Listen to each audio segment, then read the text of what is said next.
Welcome to the podcast. Before I forget, please like, share, and subscribe. And I'm here with Chris. Is it Liberto? Yeah, Liberto. Liberto? Yep.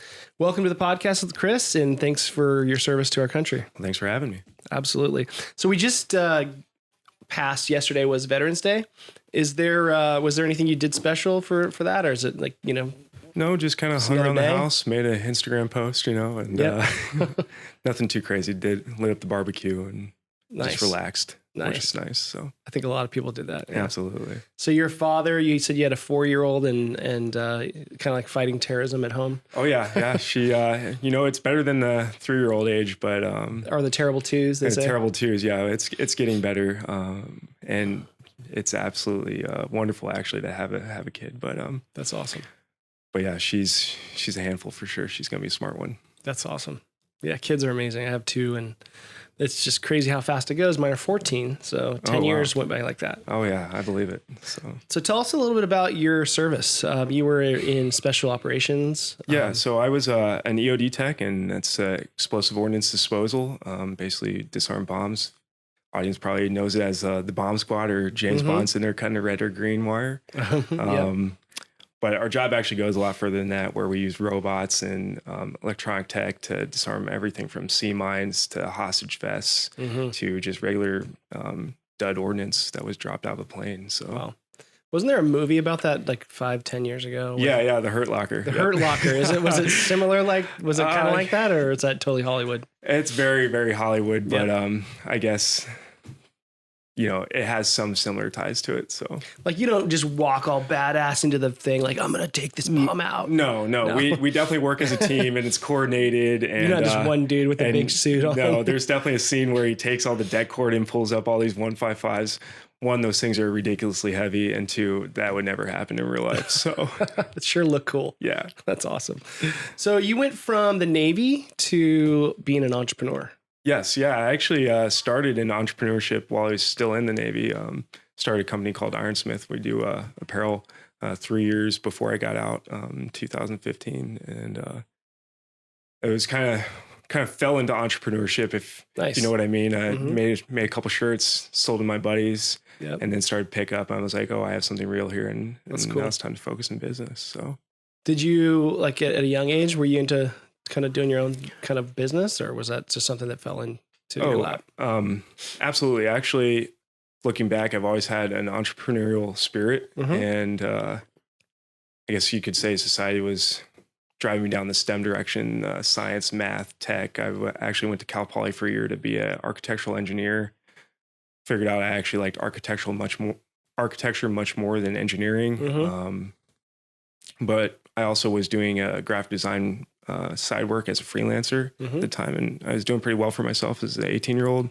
That's cool. Figured that's where life was headed, and then I ended up in the military. So what was it like, something you grew up, because a lot of us growing up, like we want to, boys like want to shoot guns and just stuff like that. Was it something like that, or you just kind of always, did you have family in the military? Oh, absolutely. Actually, both my grandparents served in the Navy.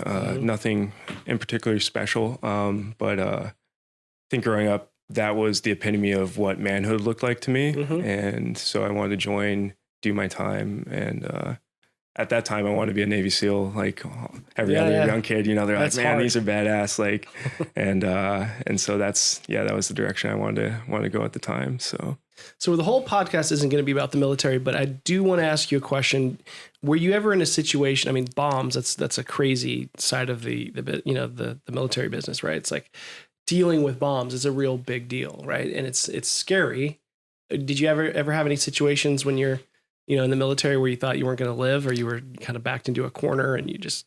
Yeah, there's actually 3 times. One time was actually with explosives. The other 2 were diving.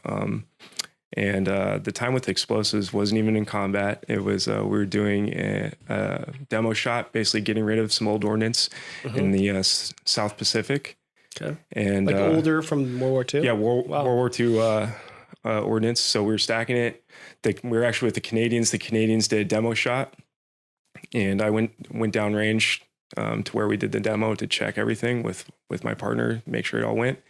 And we had a round that was glowing red hot. I thought it was just the grass was on fire. I went to go stomp it out, and when we saw it, we took off running and it cooked off at probably 30 seconds to a minute after we were right on top of it. You guys were running fast. Yeah. So it was just one of those timing things. I was like, man, that was lucky. Yeah. You could have been walking over there to stomp on it and then it just. Yeah. I mean, it could have gone at any time. We were just lucky that we weren't there when it went. So. It wasn't your day. Nope, it wasn't. What other, you said diving? Oh yeah. So diving, and that's in EOD, specifically Navy EOD, we do sea mines, and whether that's shallow water mines or the deep sea ones that are going after the big ships. So most of my career was focused in the mine countermeasure portion of that. And so by nature, I was a pretty good diver. But we dive on rebreathers. Everybody who thinks of diving typically thinks of scuba. It's a scuba tank. You know, you breathe in, the air goes out. With a rebreather, it's recirculated through and scrubbed. But the first time I was diving and my fresh gas on my rebreather cut off without any indication to me. So I was breathing my own breath for an hour and went hypoxic, didn't even realize it because we're working at night, it's pitch black. And that was lucky. I actually regained consciousness on my own. And at the end of our mission, I pulled my buddy who I couldn't see the entire mission close to me, looked at his air gauge versus mine and realized that I hardly had expended any air, and I was able to get up to surface, but had to get put on 100% O2 and rushed to the hospital at that point. The second one was actually a little bit more serious, and we were deep diving on a rebreather. We were at about, I think it was 180 feet, and the buddy I was diving with ran out of air on his rebreather. So the only way to share air at that point is to take off my pod and give it to him. So we're both trying to work off my rig. And you were down pretty low? Oh yeah, we're down very deep. So you have to control your ascent. There's a bunch of dive medicine that goes into it. But essentially he panicked a little bit. So I ended up kicking us up with not a lot of air myself, and ended up getting bent and put in a compression chamber actually from that one. So yeah, I'm happy to be here. That's for sure. You were in harm's way a lot. Yeah, a few times. So man, that's crazy. So I don't know. I started thinking when you were talking about the mines, and when you almost I'm thinking those people who put these mines, they have to have some strategy to it, right? It's like almost like a marketing. Like they know where you're going to be. They put these mines there, they think they know where you're going to be. So they're having to like think ahead, like put mines down in the water or even on the road, right? Like, I mean, there's thought that goes into it, right? I mean, like, absolutely. Yeah. I mean, military is all strategy. So yeah, it's chess. It's, I move here, the enemy's going to move here. What's the next move for both of us? So. Have you ever taken any of that training and moved it into like marketing or entrepreneurship? You know, I probably have, but I haven't been cognitive of it. But yes, every day we were working in strategy, trying to outthink the enemy, especially in EOD. The bomb makers were getting better as time went on and the war went on. And our whole job is to figure out how to circumvent them, save the explosive hazard, keep everybody on our side safe. And that was a real challenge sometimes. And we have a lot of smart people working with us. And that's why we worked in small teams, because that's probably the biggest thing it taught me was you'll never have all the answers. And with us, even our most junior guy might see something our most senior one won't. And so everybody's input is very valuable. Interesting. And I've definitely brought that into business. So the stakes are a little different in business and versus war, obviously. Obviously. Yeah. Does entrepreneurship excite you? Does it like, cause I mean, being in battles and being in like dealing with explosives is gotta be exciting, but not in a good way probably. And sometimes probably exciting in a good way, but business is going to be sometimes exciting, but do you have some similarities at all in business when I mean, it's different stakes, but. Absolutely. And, quite honestly, I'm so happy to be in business now, because you still have that risk versus reward factor. Right. The military was very risky, and you had a lot of reward from doing a good job. You're saving people's lives. Right. Same as in business. You're taking the risk. You're employing people. You're taking care of people, and you get that social reward from it. And at the same time, if the risk goes sour, then you pay the price for it, whether, that could be bankruptcy in the business world or your life in the military. Right. So tell us how your company, you have a company called Military to Money. Yes. Like how did that birth? Like what was your thought there? So like I told you earlier, that's kind of my passion project right now. Mm-hmm. And what I really want to do is get a lot of military members and veterans financially literate. Mm-hmm. I feel like there's a lot of guys that go out, they get the first paycheck. The running joke is they go buy a Dodge Challenger or something like that. And I just want them to start thinking about like asset building and personal finance management and tracking where money's going, how it's going, utilizing like credit card leverage and without paying interest, stuff like that. And some tips and tricks. I think anybody young starting to get paid, right, really could utilize some schooling or some tips on what to do with their money, right? Absolutely. And I think military, they're so focused on their job, probably hyper focused, more focused than your average 22-year-old, 21-year-old. Absolutely.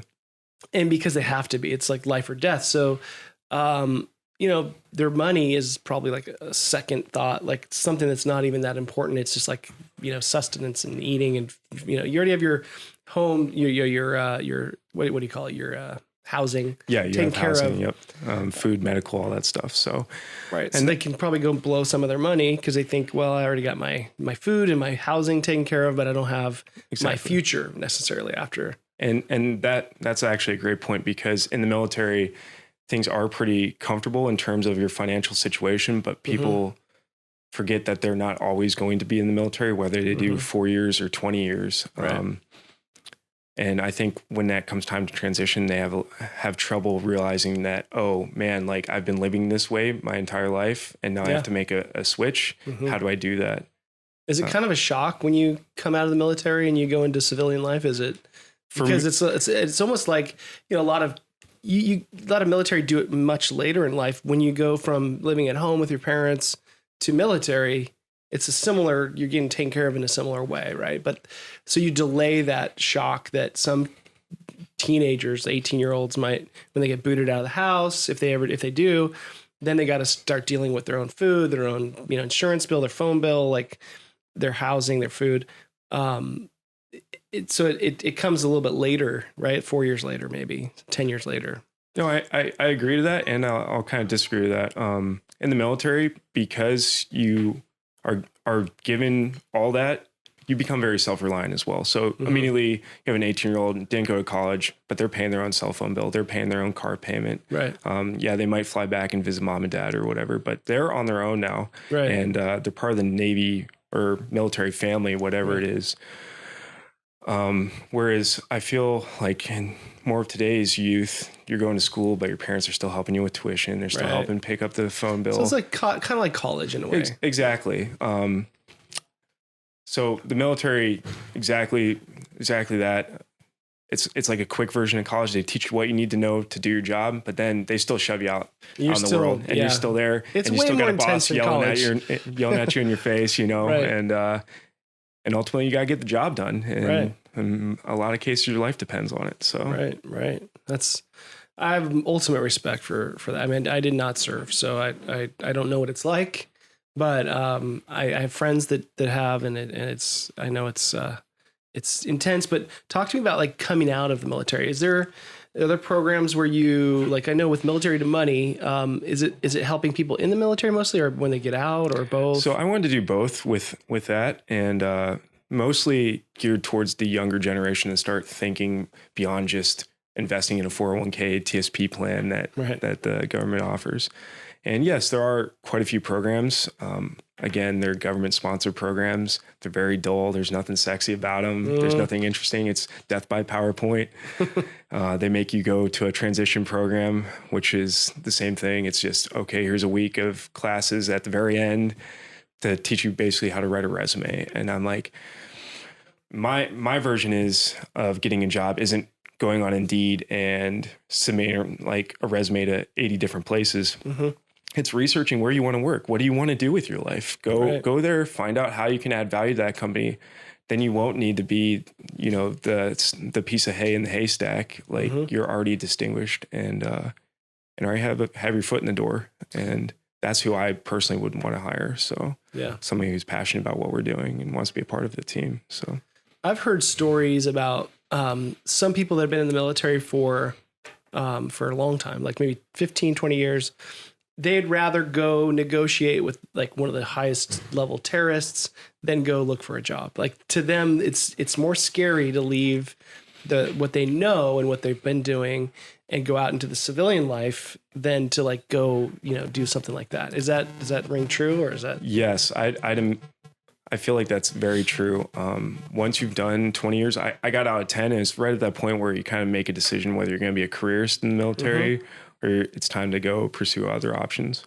But at 20 years, I'd say most of the people I know at that point, they just move into government contracting because it's a very similar job, just on the civilian sector. And so they pick up a GS designator and go that route, essentially doing the same job, but on the outside. So when you left the military and you went, you said Ironworks, is that? Ironsmith, yeah. Ironsmith. What, because you've got a few different side gigs, right? My biggest thing right now is I'm the CFO of Industry Threadworks, which is doing $5 million this year in revenue on B2B apparel production. And my friend and mentor, Ryan Williams, he's a prior SEAL, brought me on and we've been building that together and crushing it. So that's awesome. And then, we have some of these other passion projects, I like to call them. They bring in a little bit of income here and there, but it's mostly just, like I said, with the military money, it's to get the information out. And that's really what I'm focusing on with that. So you deal with a lot of entrepreneurs? Yes. And, I would say I deal with a lot of entrepreneurs. Me personally, I'm a little bit more of an introvert. And so I'm very analytical. I run numbers, I run business strategy. Hence the CFO side. Yeah, exactly. Right. And Ryan's actually, he's great at running sales, face-to-face selling, marketing, that sort of thing. So it's a good duo. Absolutely. And I'm right where I want to be and actually visualized before I even left the military. So that's cool. So you use the, I've talked about it on the podcast a couple of times. There's a thing called The Secret. Have you heard of that? Where you kind of visualize where you're going. It's like using the law of attraction and all that stuff. I haven't heard of it, but I definitely practice and preach that. If you look at where you're going, you're gonna find a way to get there. It's kind of like knowing your target, right? Exactly. So if a mortgage broker was listening and they're thinking, okay, well, veterans, they only think VA loans, right? But I know there are a lot of really successful veterans, out there. Some of them can't get a VA loan that's larger than, say, $1 million or whatever it is. Do you know any VA or veterans that have ever said to you, like, I just, I can't get a VA loan because I'm now doing self-employed work and my income is, different than, it's not just like a regular W-2 job. It's like like a startup or something like that, where they just don't qualify for a house. Have you ever come across that? I haven't heard too many cases of that. And honestly, most of my dealings with people with the VA loan were in the military, which I'd still recommend is a great time to use it. Right. Because you have the steady income, like you said, it's easy. But absolutely. I mean, I would be myself in that position where I have income coming from multiple sources, right? And it's not W-2 income, right? And so, yes, to use the VA loan in that sort of sense, I wouldn't know where to go. So, right. Yeah, and I think that's kind of what we're talking about with some of our loans that we offer, because that's all you would think of is just to go to a VA loan. I'm a veteran and great. I have this amazing benefit that I get, zero down, I get a great interest rate, but it has limitations, and so to be able to when you're self-employed or you have some side hustles and you make income in different sources, to be able to look at your income with a holistic approach, you got to go to a different loan product. And unfortunately, the VA benefit doesn't transfer over to those other loan products. But I've done some loans for some like a pilot who, just couldn't get a VA loan because the property that he was buying or that he was doing was a construction type of deal needed it. And he owned like some different businesses too. And and he just needed to have a different type of loan product. So, talk to me about how what you're seeing is like trends from people coming out. Is there? I mean, just in general, right now, there are a lot of people they're doing side hustles. They're doing, multiple different jobs just to make ends meet. Do you see that more too as you deal with the vets and they have different types of jobs, or is there a trend with that? Especially with the ones that didn't quite plan their transition. Right. I've noticed they're picking up a lot of odd jobs here and there. But yes, absolutely. Looking at the kind of macro sense, I feel like more and more people are becoming entrepreneurs, and more and more consumers are shopping small. I think that has to do a lot with privacy issues and trust and big corporations, and mixed with the government, and people just want to do commerce between each other and offer real valuable products. So yeah, I do see that as a trend. I see more vets getting into business. I think that they also could use some more business education. They say, "Oh, I see so and so over here is successful," but even on the outside world, you don't know what went into that success, and you don't know what they know that you don't. And so, what I would recommend to a lot of vets starting entrepreneurial businesses is do your research first, and you'll never have all the answers, but at least be slightly informed before you get started. And that's one of the things why I'm creating Military Money too. It's just, again, information, help entrepreneurs out, help those people make a better transition and an informed decision. So what about like rental properties? You guys talk about that, like investing in rental properties? Yeah. Tell us kind of what your advice is on that. So I think property, in my opinion, is the cornerstone to wealth. And so what made you think that? I actually read a book called Rich Dad, Poor Dad, like many others. Yeah. And it completely revolutionized my way of thinking about money. And so, yeah, rental properties, it's building an asset. It's building something that will pay off in the future, typically. And if you do your numbers right, can flow cash in the short term. And it's a good place. There's a lot of tax advantages to it. So you're not paying to Uncle Sam. And but it's also risky, and that's with every financial option and vehicle that you could have. There is some risk to it, right? But it's very tangible, and that's why I like it. And that's where I take all my earned income, and that's where I'm making passive income personally from. So you can't really get a VA loan, right, for investment properties? No, technically you can't. So you would be a good source for a mortgage broker to find guys like you who are trying to buy. Right. Like, I mean, like if a mortgage broker is listening, they might be like, well, I typically think of veterans as like, a VA loan, but if veterans are looking at buying investment properties, right. Like that's a huge market it's non-VA. And that's the thing is not to categorize all vets the same. I know a lot of vets that are now, working on Wall Street. Yeah. And the VA loan is a great benefit. And that's usually what I would use for my personal property because one, that's in the stipulation. Two, I'm not too worried about leverage on that, like in terms of putting a 20% down payment on it, right? In case of market sways. But yeah, absolutely. Like there's plenty of veterans who are in the real estate game and they have multiple properties because the Navy or the military in general set them up for financial success and they took advantage of it. Yep, that's good. So like, have you seen? Like I've seen in the past where someone will do a VA loan, take cash out, and then use some of that money to go buy rental properties. Yeah.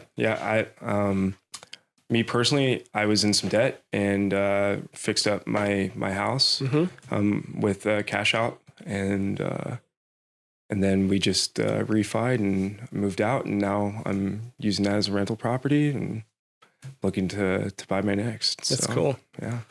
So you've been kind of all over the world, I imagine. Like you said, you were in Korea. Where else did you go? Been a little bit of everywhere. Did some time in the Middle East, in Somalia and Bahrain, Oman, Africa. Wow. Europe. Spent a lot of time in Southeast Asia, and Actually, never been to Canada or South America. That's really easy. I never got to go to South America. I was kind of upset about that, but that would have been nice. You want to go? Yeah, I do. I want to get down there and check it out. I love South America. It's such a great spot. So seeing all that, coming back and living in America, but you've been all around the world. Do you see that like America, the difference in like how America, are like, it's easy to be an entrepreneur. It's easy to, the freedoms that we have, like, what are your thoughts on just the United States in general? Like with that kind of viewpoint, right? A lot of people don't, you talk to your average person in America, they've never traveled. They've never been out of the country. They maybe been to Canada, maybe to Mexico, but haven't really seen what you've seen. Like, what do you think of, how our country has this, you could wake up tomorrow and say you want to be a baker, or you could be, I want to be this, and you can just do it. Like, have you seen the difference in other countries where it's just not as hard? I mean, I'm sure you weren't there to try to be in a business, but have you talked to people in other countries where they're like, they want to come to America? A lot of people come to America. Oh, absolutely. And they want to come here. And there's a reason why our immigration is just, people are pouring into our country. What are your thoughts on that? Yeah, I mean, America has the most opportunity. It's a land of opportunity, right? And if there's so much opportunity elsewhere, that's where all the entrepreneurs will be. Right. But I can say, even in Bahrain, I was there for 6 months on a deployment, seeing a lot of the workers there are almost like indentured servants. Wow. And they're Indians from India coming over, and they work for all the oil money. Mm-hmm. So yeah, there's no real ladder that they can climb. So in America here, we still have freedoms, we have laws, we have a good justice system. You have the ability to make something of yourself here. Now, is it perfect? No. Right. Especially as more big corporations now have the lobby and everything else. And even if you have a good idea, sometimes they're going to be like, oh, I'm going to crush that because that's a threat to our bottom line. So you have to be smart. You absolutely have to be smart and prepared in America's business society. It can be cutthroat at times, but it also provides you with an opportunity that almost no other country provides you with on earth. So, and that's freedom. I always think of that when I watch politics and because I've been to 37 countries. So I have that same mentality of like, people don't know what it's like in other countries. And we have a great country, like we really do. And I'm not trying to make this a political podcast, but it's just interesting time that we're in right now with people worrying about things that really you wouldn't worry about normally. Like just, we have so much protection and freedom and so much, we're really in a safe, like our countries we've never been attacked. Like, can you imagine living in, Czechoslovakia, or not, it's now the Czech Republic, but before when you were Russia, like it's a different world. I mean, Oh, absolutely. Maybe that's part of the reason why we have so many political discussions, is because we have it so good. We're just looking for what's next. Now, granted, there's, like I said, a bunch of things that go on behind the curtain. Right. Like you said, it's not perfect. It's not perfect, but there's a ton of upward mobility here that no other country offers. Yeah. So. And to be able to go buy property and then to be able to use that leverage and to build wealth, like you said, it's a pretty amazing tool that we have freedom to be able to do here. It's a personal choice. It's do you want it bad enough, and what are you willing to do? Are you willing to put in the hours? Are you willing to study? Yep. Are you willing to go out and network? That's a big thing that people undervalue. Everything's so much about knowledge, but unless you're in the situation to use that knowledge, it doesn't really pan out. So yeah. So what do you think about the way the economy is right now? Like, it's hot, right? What do you think? Do you see any trends in the economy? I know you're a CFO, so you look at numbers. Do you watch the economy and the economics, and do you have any insight on stuff like that? So my opinion is that our market's a little inflated right now. We've had cheap money for a long time, and just got a little cheaper too. Yeah, I know, for a reason. Yeah. So I think we're trying to stall the inevitable. We are going to take a dip. It's a normal business cycle, right. But personally, I pulled all my investments out of the market now, and I'm just kind of waiting. The 10 and 2 yield has inverted, which is usually a recessionary sign. And So yes, I'm personally prepping our company for a recession in the near future. And Do you think real estate's a good hedge to that yeah, recession? I think the real estate market right now is pretty strong still. Yep. Especially if you're not over leveraging your house, like you'll be fine. Just wait it out. Right. But it's not 2008 again, where you're giving anybody a loan. Everybody's If you fixed breathe rates. on a mirror, you get a loan. Exactly. So, do you remember those days? You're pretty young, right? no, I bought my first house in 2011. So it was still good time to buy, but Right, that was a really good time to buy. Quite as easy to get a loan But were you in the military then? I was. So it was easier for you. Yeah. It was a perfect opportunity. That's right. Did pretty well from that. So talk to me about boot camp. What would you learn about, like, do you take any of that hard? Like, God, you guys go through so much, and girls, I'm sure there's girls in boot camp, right? So you learn so much of like pushing yourself to the limits, right? And then going into being an entrepreneur, you don't get pushed as much as that, but you do get pushed a lot. Like, do you have any kind of stories about how you took some of that training and you put it into being an entrepreneur? Yeah, absolutely. So for Navy boot camp, it's kind of trivial. It's kind of trivial. I can't speak for all the other branches of service, and especially I think the Marines have a pretty intensive boot camp. But for the Navy, it was pretty easy. Here's the test. Here's the answers to the test. Study them. Like, oh, we're gonna run around like in circles and just get yelled at a little bit. It wasn't too crazy. For me, the challenges came in Navy dive school and Navy EOD school. Because you have to solve problems. It's problem solving, and it's very physically strenuous at that point. You're essentially mentally too, right? Mentally, especially more mentally than not. I mean, there's actually a point where I learned that you couldn't be right as a student.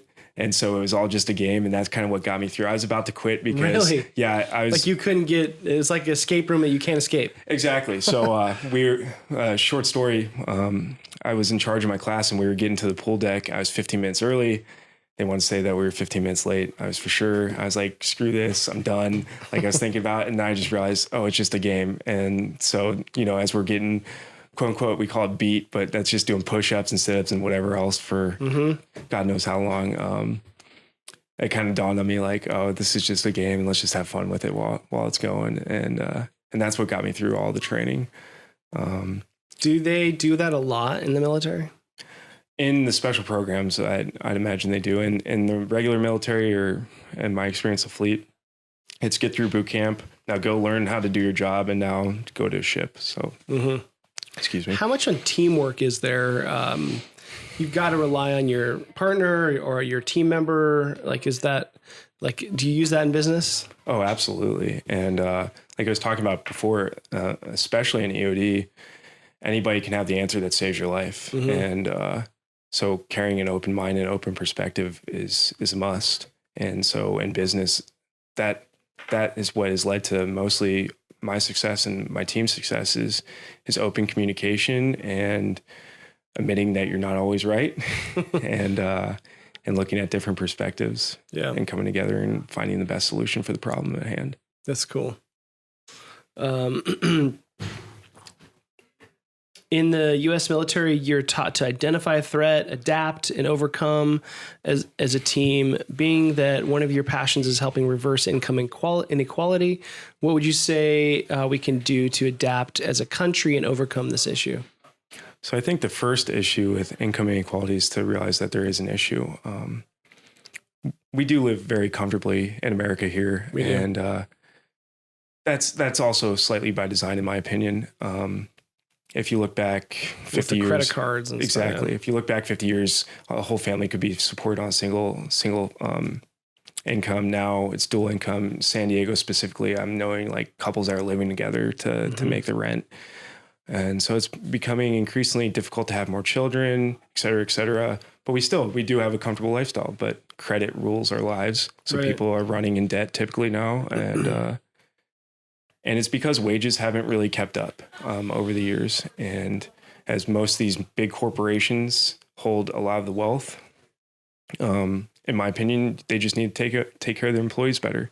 Now, is that something that the government can step in and do? In my opinion, no, because then they just like don't incentivize entrepreneurship anymore. And entrepreneurship is ingenuity. Right. So there's a balance. And I think it comes to like being a socially responsible entrepreneur and knowing that you aren't where you are because of yourself, but because of your team. And if you treat your team like family, then it will never be an issue.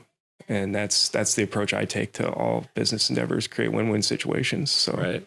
I think you make a great winning team if you do that too. I mean, and I think, small companies and small businesses do that more than obviously the big ones. Like, you look at like a Facebook or a Amazon, and Jeff Bezos is the dude with the billions of dollars, right? And then you've got the ones that are working that are just making minimum wage. It's such a huge thing, such a huge inequality there. What do you think about the women and men inequality? Do you think is it more about the top of the food chain elite type of business people versus the bottom, or do you think there's men and women too with inequality? That's a loaded question. That's kind of a loaded question. Yeah, absolutely. I'd have to do a little bit more research personally on that. But I believe that if there was inequality, that is getting squashed in 2019 now. Yeah, and I think it's a lot different now, right? It's completely different. Yeah. And there's a lot of great, smart women that are just crushing it in business. I look up to, and everybody else I know looks up to. So I don't even see that being an issue. And if it is, it's an archaic one. So. Yeah, it's a small. I mean, some people would argue and fight and say it's a huge issue today, but I think it's gotten a lot better. Just like a lot of the other social issues that we're facing in America, it's a lot better than it was. Absolutely. I mean, there might be still, we're maybe this smaller gap, but I think it's gotten better, and which is great because, our country's evolving. We're becoming probably worse in some ways, but a lot better in other ways. And it's good that we're going in the right direction, right? What about AI? I know you're into that. Right? Oh yeah. So I've been looking at what effects AI is going to have on the workforce. And I read a statistic that says it could take 40% of America's workforce, which is dangerous, right? It's way dangerous. 40, that's almost half the country out of work. And so something to start thinking about, especially if you're somebody like a truck driver doing manual labor or something like that. The time is now to start adapting and rebranding yourself. Not everybody's going to need to be a social or a software tech, but think about what machines can do and what they can't do. And one of those big things is social interaction. People will always crave social interaction, the human connection. And without that, life would be meaninless. So if you focus on that and building those interpersonal connections, that's going to go a long way in the future. So I just read something yesterday. It was that Uber, I think it was Uber. Who else? It was Uber, a couple other companies that are with delivery. So, I mean, the people that are probably going to get axed soon is going to be Uber drivers because of automation with driving. Delivery, they're going to start delivering like Amazon delivery will be like drones. And so all the delivery drivers, right? And you said truck, the truck drivers, and that's just happening right now. So, I mean, it could be, we're talking 2 years because some states are already letting automated cars drive, right? Absolutely. So that's a lot of side hustles that are going to be just vanished, right? Like a lot of people that just drive for Amazon or just do Uber Eats or just do Uber or Lyft. And then that income is going to be gone. So there's going to be, it's going to be very interesting to see what, because this has happened. There's been disruption, throughout the last 100 years, but everyone kind of gravitates towards something new. But like what you're saying, social interaction is going to be important. What kind of jobs do you think require that? I mean, people are craving. I think if you call a business now, you get just a automated service, and it's just so frustrating. So there's got to be people who are going to win are going to be businesses that have live people, right? Oh yeah, absolutely. Stuff like that. That's the culture we create at Industry Threadworks, and that's one of the big things we ping on is our brand managers are in communication with their clients, not an automated system like that. But in terms of roles, it's anything where you're making subjective decisions. A machine is going to be able to make those objective decisions, whether with the machine learning and everything, they're getting better and better at it as long as they have all the facts and the data. But where do those gut instincts come in? And that's something that the machines will never have. And let's take a trial, for instance. All the evidence points in one direction. That person still might not have done it. So are you the person that can distinguish that, or are you going to let a machine do that for you? Yeah. So interesting time we are in, right? So what are you doing with your business to combat that, or to change, are you just like teaching people? Because I know military to money. Is that the business that kind of is sort of leading people towards, human interaction, or what is it about AI that? So that's more in industry ThreadWorks, and looking at one of our production team is probably going to get automated at some point in time with everything else. But it's creating that culture and understanding that there's always going to be a person monitoring those systems as well, and creating that idea of like, hey, we have to adapt to change. Like, there's nothing kosher, and especially in a capitalist society, you don't just sit back and somebody takes care of you. You need to adapt to keep the human race as a whole moving forward. Right. And that's my thoughts on it. Yeah, because if you don't have a purpose in your life, you're just going to wither away. So that mentality it goes over all my businesses. It's yes, as a smart and financially savvy business owner, I will automate where it makes sense to automate, but I'll also keep that human connection where that makes sense as well. So we were just at a mortgage conference, the AIM conference, and Gary Vaynerchuk was there. Have you ever heard of Gary V? I have. He was talking about where people, he was like, Alexa, get me a mortgage, and he was saying like, he thinks, I think it was 10 to 13 years or something, there'll be like a huge disruption in the finance world and in mortgages.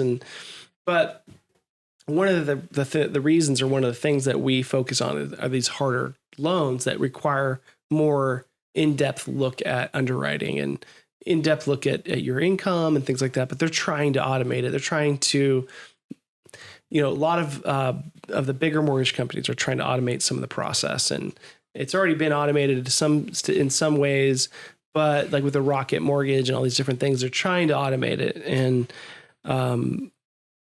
but entrepreneurs are still one of those borrowers that it's very difficult to automate that part of it. What do you think about like how much time we have before some of this automation comes into play? Oh, that's tough. I'd say 5 years. Yeah. I'd say it's ramping up quickly. Is the military automating stuff too? Like where they won't need soldiers and people? Absolutely. And in the service, I mean, we are very tech heavy now. And it keeps us safe, honestly. And yeah, I mean, if you could have robots go out into the especially battlefield in EOD, yeah, we have a robot and we drive down there, we place a charge, blow some stuff up, disarm stuff with it. Right. It's an extension of us without us actually being there. Right. How far off do you think we are from like robot military soldiers? Because like, isn't Boston? I've seen the Boston Dynamics videos. Yeah, it's funny. It's totally funny. But like, I mean, I don't think that's real yet. No, right? no, it's that's not. It's not real. Yeah, they have some guy and like smashing doing it. like they CGI or something. But right. I mean, that's coming. I would imagine 10 years that could be a thing. Like I said, tech is happening very, very quickly. I was just reading an article earlier about 5G and AI. Now you have speed and data transfer size matched with machine learning. Like now, real time. Now you got, the Terminator's going to happen, right? Have you seen that movie? Yeah. Is it good? Yeah. The new one? No, I haven't seen the new one. The old ones, but yeah, I'd imagine that is coming, but I don't think it's something people should be so afraid about.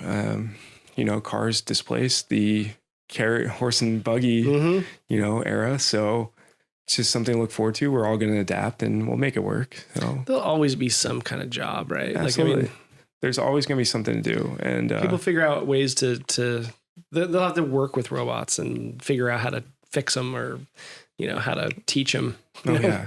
There'll be all kinds of side hustles that just come out of nowhere. Like no one would have thought, that that they're going to be Uber Eats, right? Yeah. Like in jobs like that, like where you go pick up food for someone or you go grocery shopping for someone and you get paid on a little app and you can do it whenever you want and you can go whenever. I mean, that stuff is, I think people get afraid of the technology and like, I think Tucker Carlson was saying like, we need to stop the automation of these trucks because all these truck drivers are going to be out of work and then they're already suffering. So many of them are suffering because of like the opiate addictions and they just, there's all kinds of problems that arise. And oh, absolutely. I mean, as a country though, I think we've always been innovative. Like you were saying, like, America, we have a lot of entrepreneurs here. Yeah, absolutely. And innovators. So I think we're going to figure it out at some point. I think we also need to preach personal responsibility as well. I feel like we're in a time where it's, oh man, this has happened to me. Mm-hmm. And so you have a stark contrast between the entrepreneurial mindset and then the I'm owed something mindset. Mm-hmm. And if we just kind of level that playing field a little bit, I think we're going to be geared for the future pretty well. So do you think millennials get a bad rap from that standpoint? Like, we're owed something. We got 8th place trophies. They got, all these easy, they were coddled and, they show up to work when they want. There's all these different, things like stereotypes, right? Yeah. Do you think, I'm sure you've worked with millennials, people that are in the military. Do you think military is a really good, hedge against that kind of mentality? I mean, cause you got to go in, when you go into the military, you go in and you aren't coddled. You aren't getting an 8th place trophy. So do you think there's going to be a difference between, people who come out of the military versus the kids that come out of college? There's got to be a huge difference. Oh, absolutely. That's night and day. And that's, I think, one of the reasons why so many companies are hiring vets right now is because you know how to show up on time. You know how to listen to your boss. You know what I mean? Respect. Yeah. Respect's a big one. Huge. And I don't even blame millennials so much, or they've been given so much data and so many options from the get-go that it becomes difficult to make those choices. Like we grew up and it's very structured. It's like, I was I guess technically I'm a millennial, but I was in between the information era and computing and I was still outside playing ball, Right. And I think as that changes, as good managers need to know what they're looking for and how to direct their focus towards that goal. Right.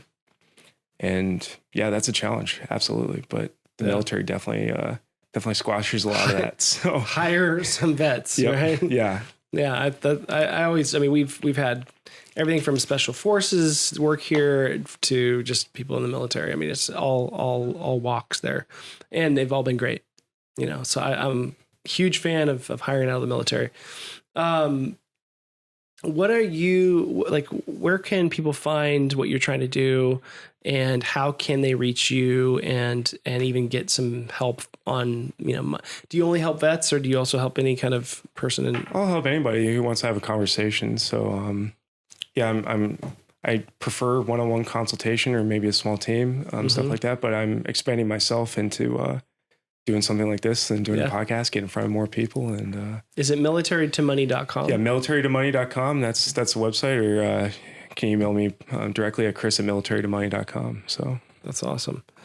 Last question. Well, maybe not last question, but do you think, I've asked this to, I think, a couple other people, like a hedge fund manager. Do you think that America will ever see a civil war again? With all this craziness that's happening with the politics. That's another loaded question.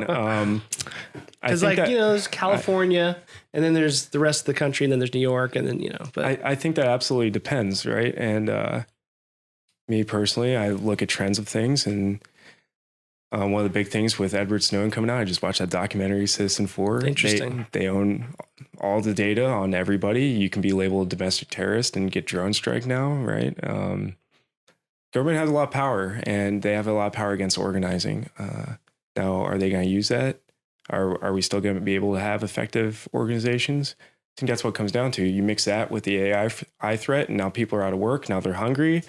Now you kind of have that catalyst for an armed revolution, and so it might become the haves and haves not if we're not careful and equitable, and And that's why income inequality, honestly, is one of my biggest topics, is because I want to avoid that if we can, obviously. Right. So. I think back in the days of Standard Oil and these other they broke up some of the big companies, big corporations, because they're just too big. Absolutely. We have massive banks. They're too big to fail. That created the part of the crisis. We have, companies like Amazon who are so massive and that don't pay taxes, and Facebook, who controls all this information and can kind of what they say is influence elections and things like that. Well, you think about Facebook. Facebook's the largest digital marketing platform, right? Right. And so they have lobby money that goes to Washington. All Washington gets donations or whatever from all the other corporations. Where do they market? Back to Facebook. It's just this never-ending cycle of funds between the government and Facebook as a corporation. And where do you get your news? Wall Street Journal, yeah. Yep. That's my preferred. It seems to be very moderate and very level. So yeah. What about CNBC? About CNBC? Do you watch CNBC ever? No, I typically don't watch too much TV. I read more. So yeah, Wall Street Journal's good. Cool. And then usually my last question to all my guests is, what's your favorite failure? As humans, as entrepreneurs, as people in business, we go through failures, just like, Thomas Edison, he didn't, fail 1,900 times. He learned 1,900 times how to not make a light bulb. But I might be off on the number, but what is your favorite failure that you've had? It could be in life, it could be in business. Yeah, it was actually in the military. Like I said, I wanted to be a SEAL so bad when I was young, and I went in, tried to go to the Naval Academy, got denied because they said I was colorblind. When enlisted, passed the colorblind test, all that stuff. Had a SEAL contract, was going to go to Buds. In boot camp, they tested me again, said I was colorblind, sent me to the fleet for 2 years. And that was a very humbling experience. I came out of high school, 3 varsity sports, 4.0 GPA. I was crushing it. Mostly, my mom expected it, but but getting there and then just getting what felt like my legs chopped out from under me and put into something that I never imagined was great for my personal growth. And so it really rearranged my mindset into helping people. Mm-hmm. And so when I did get retested and it was proven that I was good to go on the colorblind test, I had an option. I had an option to go EOD or an option to go to Buds to go be a SEAL. And so I chose, I was an electrician at the time. I was like, I want to help people and I have this electrical background. EOD is my calling. And that's changed my life forever. And wow. I'm so thankful for it. So that's cool. Yeah. You never know what life's going to bring us, right? Never. And you just got to keep going. And that's a cool lesson. Awesome. Anything you want to leave with us? I think that's about it. And so I appreciate having me on and we'll give my story and talk business. So. Absolutely. Thanks for coming on. Yeah, thanks. All right. If you like our podcast, please like, share, and subscribe. Actually, click the like button. I know it's hard for you to just reach up and click it. Actually, it's really easy. Just please do that so you can help us grow. Thanks for listening. Thank you for listening to our podcast. If you guys are looking for more content like this, we have a FundLoans YouTube channel where we give away more tips, secrets, and origination ideas.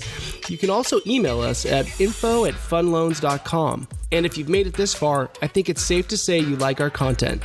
So please subscribe, share, and send us your scenarios. Let's fund loans together.